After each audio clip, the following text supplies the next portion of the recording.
All good? Alrighty. Hello, hello. How are y'all doing on this oh so lovely Friday night? Oh, you bet. So, I'm Rebs. I do light shows, but not today. I also primarily do poems and stories. I'm bringing some of both of that to the table today, and I hope you enjoy the loveliness. So, basically, my ultimate goal is to share my story with everybody, and we'll start from the very beginning. So, this is a poem that I wrote like several years ago that I like to bring up because I think everything's just like ever so evolving and everything just happening so fast and trying to stay afloat. So this poem is called Changes. C is for the climax. When life is heating up with twists and turns, you realize it's time to make a comeback. You pick yourself up by the horns and realize it's time for something new. Welcome to the tippy top of the roller coaster's lift hill. H is for healing. You're about to shoot down the almost 90-degree drop and feel the adrenaline rush. There's no turning back now.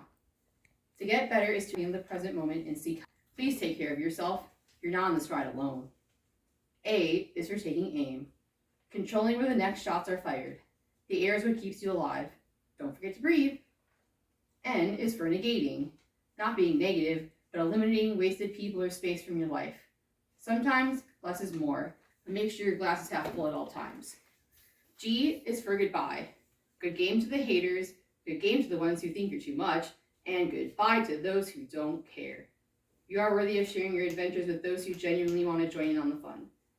Those people exist in the open spaces you thought were hidden. The light is closer than you think. E is for the end.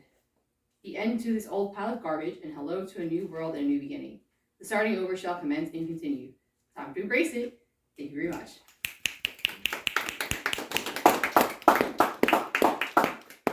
So on this next adventure, before I got the job that I have right now that I ever so love very much, I worked as a server in grocery stores, but I worked as a server, one of the places being at the Olive Garden in the Janaf Center, and it was so much fun.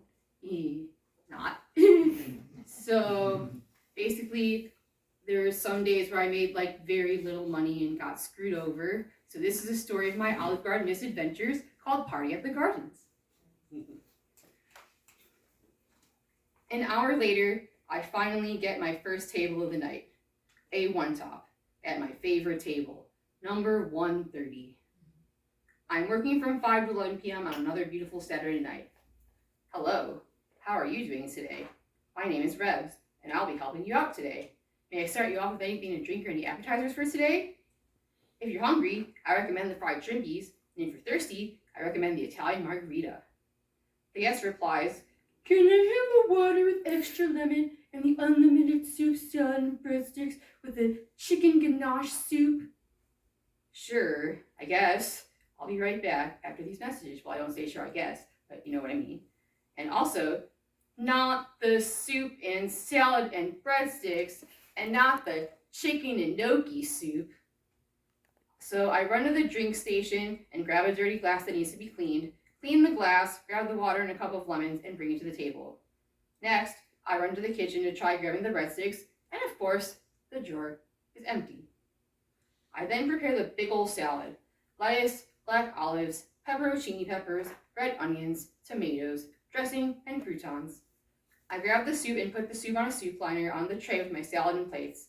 I'm about to leave the kitchen, and the bread is finally done. I grab 3 breadsticks and put them in the basket on my tray and leave the kitchen with my tray and forget the cheese grater. Yee. Luckily, I stashed one in my secret spot so that no one would take it and I'd have a cheese grater to use. I get to the table and pass the goodies to the guest. I ask the guests if they want cheese, which of course, they want a ton of cheese. Oh, you bet. Here comes the cheese. Here comes the cheese. Yip, yip, yip, yip, yip, yip, yip, yip, yip. And yes, I would actually do that at the table.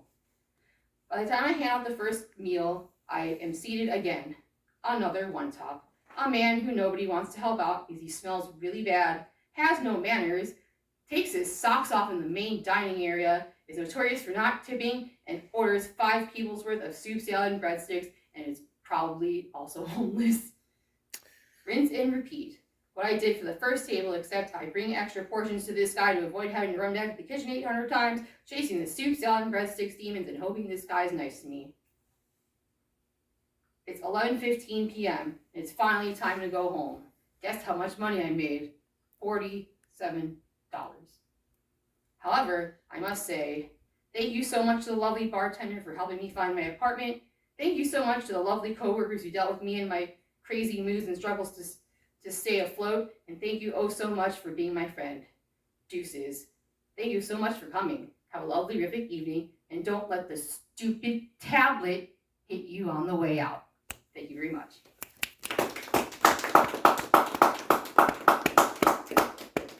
So, in my next adventure, I have a poem called Last Card, which is also a DDR song. But it's not about that. But basically, so in my misadventures of moving here, when I first got here and back in Chicago when I was riding the struggle bus, I was really riding the struggle bus and felt like Mr. Krabs, who's down to me last dollar. So this poem is called Last Card. I am down to the last dollar to my name for the very last time. Today is the last time I'll ever be completely broke. I wasn't broke for foolish spending, it was mostly for lack of income to support myself. After almost 8 years of looking and many pay cuts, I'm finally back to my desired salary range where I started from when I graduated from college. Being broke is a very sobering experience. It makes you feel broken, like being underwater and your oxygen tank is about to run out. It makes you feel powerless, like SpongeBob who can't even lift stuffed animals as weights. It makes you feel useless because you want to survive, but even need to help with the basics due to your resources being too low. You're running out of cards, you're down to your last card and want to make the right move to win the game. But I keep getting handed the draw 4 card in the Uno game every time you're at the very end of your deck. Having the last card means you're so close, yet so far. Everyone wants to come after you, but you don't win. Maybe you're hiding your last card behind the other cards in a special play to expel the rest of your deck. Do you want to tell everyone you're down to your last card, or do you hold it inside like the rest of your burdens?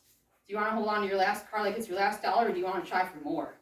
Do you want to celebrate this is your last card, or do you want to play your last card before you've tried the same play 100 times and gotten nowhere? The 101st time should work, right? Eventually, the running into infinity ends. The way you thought you needed to play your last card was right. You hit the jackpot and your last dollar becomes your millionth dollar. The bliss lasts for a few minutes and vanishes as quick as the confetti falls. If money isn't the answer, you should hold on to your lucky sevens and wish stars were a suit of cards. And if your last card is a 7 of stars, it's time to look to the sky to see what really matters. Money is like confetti. It flies away. The only paper you need is the word. The 7 of stars is only the beginning. Oh Lord, will you help me find my stars? Thank you very much. Damn!